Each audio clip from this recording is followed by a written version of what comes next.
Hello Sycamores, welcome you to this short video on the formal column addition, which you're already experts in. We've already talked about a lot, but I thought I'd do a quick video just to show you, just in case. I'm going to work through a couple of examples and then we'll see where we go from there. Okay, 312 and 432 is our first.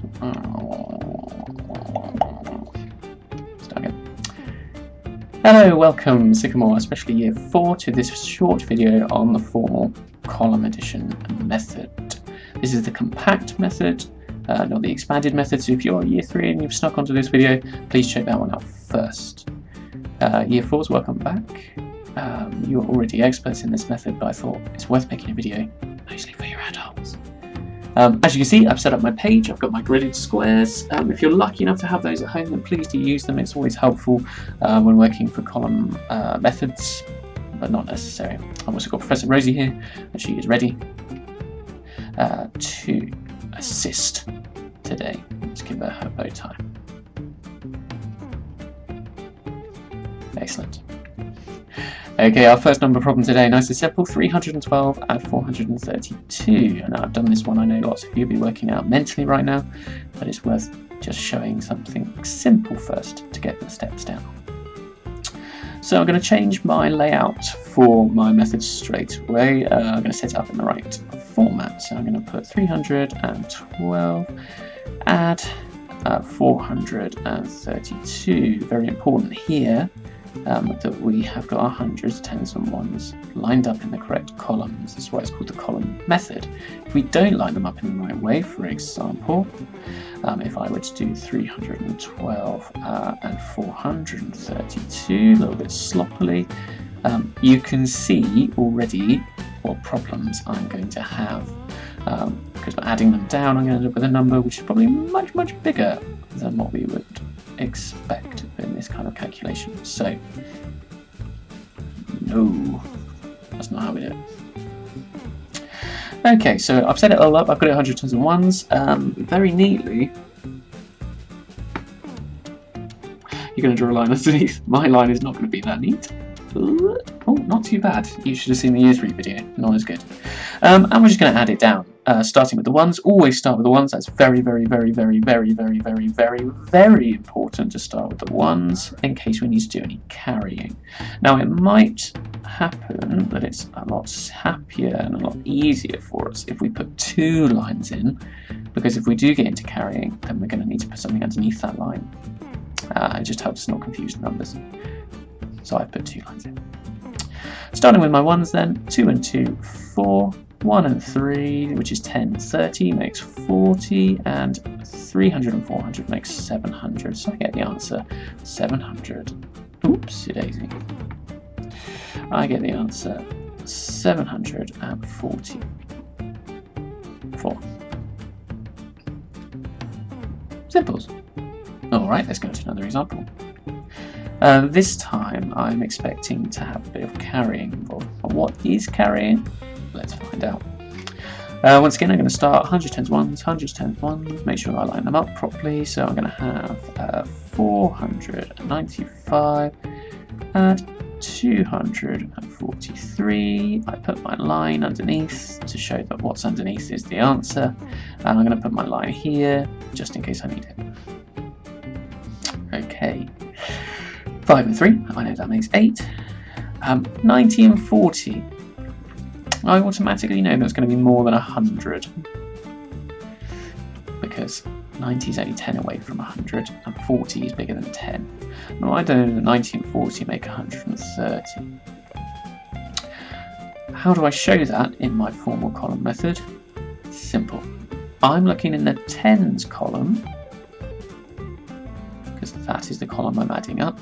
So I'm going to take the tens digit, which is the 3 here, and I'm going to put this in the tens column of my answer.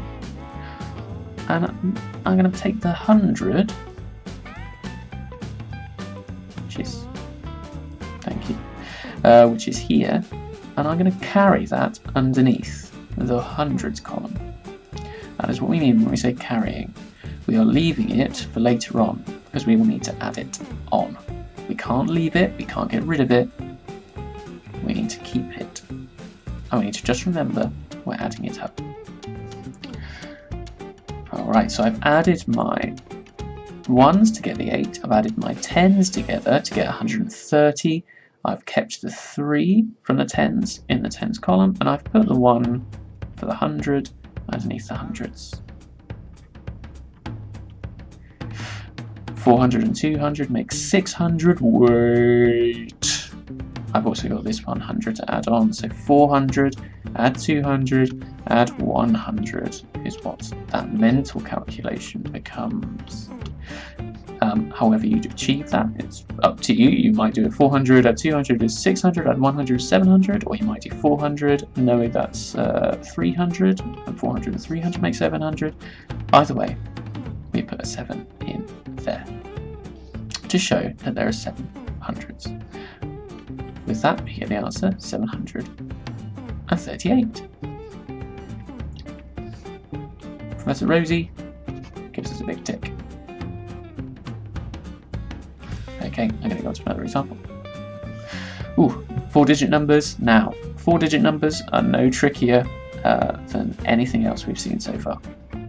In fact, as long as you've got down how to put your numbers into the column, that you start with the 1s, and you know how to carry, it doesn't get any trickier than this.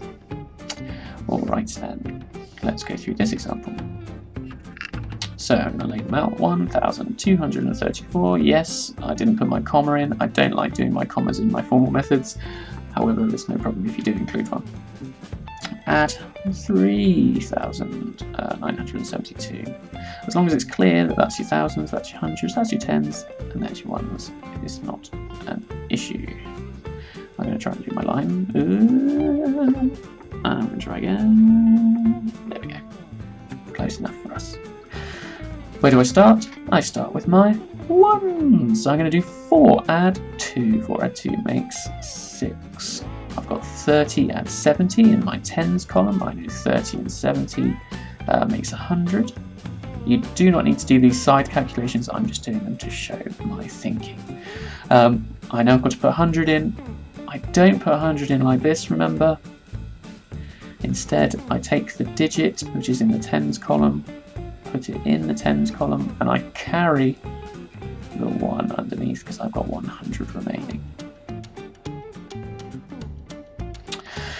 Which means I've got 200, add 900, add 100 in the hundreds column.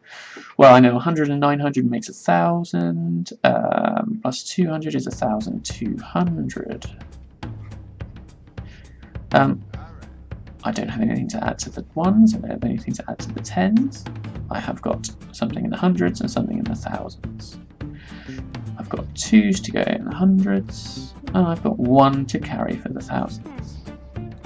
And then I've got 1,000, add 3,000, add 1,000, which is the same as 3,000 add 2,000, which makes 5,000. So our answer is 5,206. Gorgeous.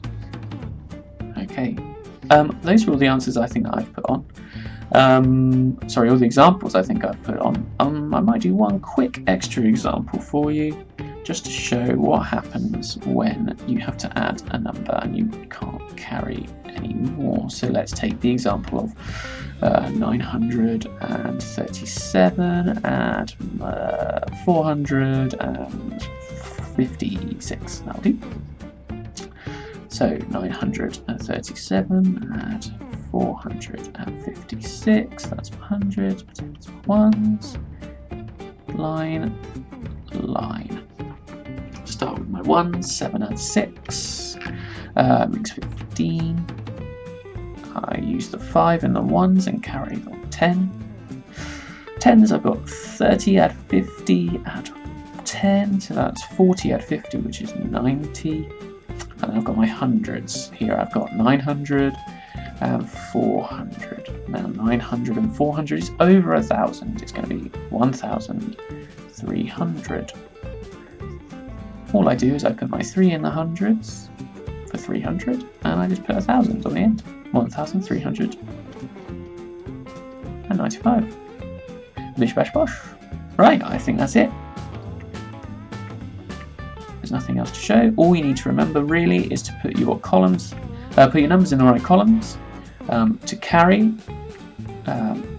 whenever you've got a number going over the place value threshold of the column that you're adding. So if you've got tens that go into hundreds, or hundreds into thousands, or ones into tens, the digit in the tens, hundreds, thousands respectively is carried underneath, as we've seen. It could happen more than once in a number, is what this example showed us. Again, same process carries on, don't be afraid of that. And finally, if you have something that has to be carried at the end, it just slap bangs on the end. No worries whatsoever. I hope that's helpful. I hope I didn't speak too quickly. Luckily with YouTube you can slow it down and pause whenever you need to. I hope you have good fun with the challenges today, and I hope to hear from you soon. Bye bye.